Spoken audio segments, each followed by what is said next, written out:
Hola chicas y chicos del canal, hoy os traigo un nuevo vídeo de YouTube y va de gimnasia artística. Hoy os traigo también una nueva compañera para el canal que se llama Blanca. También tiene un canal de YouTube y va a hablar de él. Hola chicos y chicas del canal de Lucía. Vamos a hacer un vídeo de pinos y Lucía va a empezar. Vamos a empezar por algo básico, el pino. Puedes hacer varias figuritas. Bueno, vamos a hacer 3 pinos cada una y ahora me toca a mí. Yo voy a hacer un pino que se llama pino y abrirse.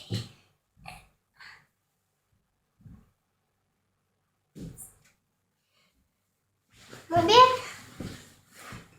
Pero os voy a dar un consejo.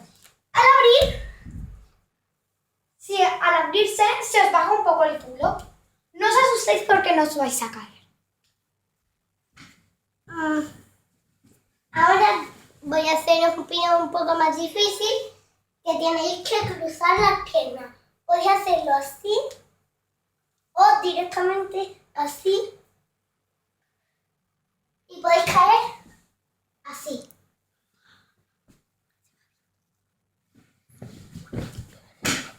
Pino desde la pino puente.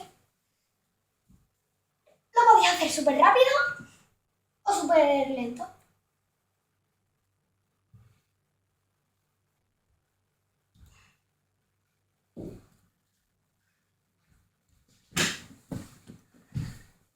Pero ahora es un pino que es pegando el culo y haciendo el Buda. O eso lo llamo yo. Así y yéndose para los lados. Ya tengo que caer el agua.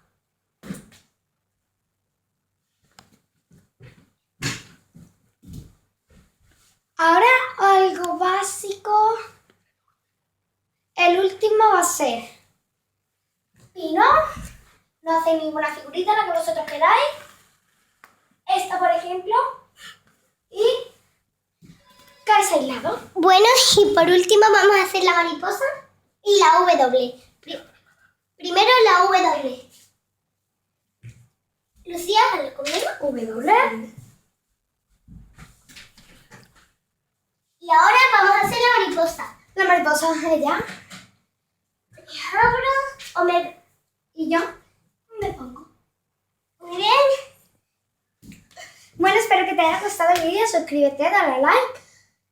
En la cajita de comentarios lo leo todo cuando tenga tiempo. Adiós.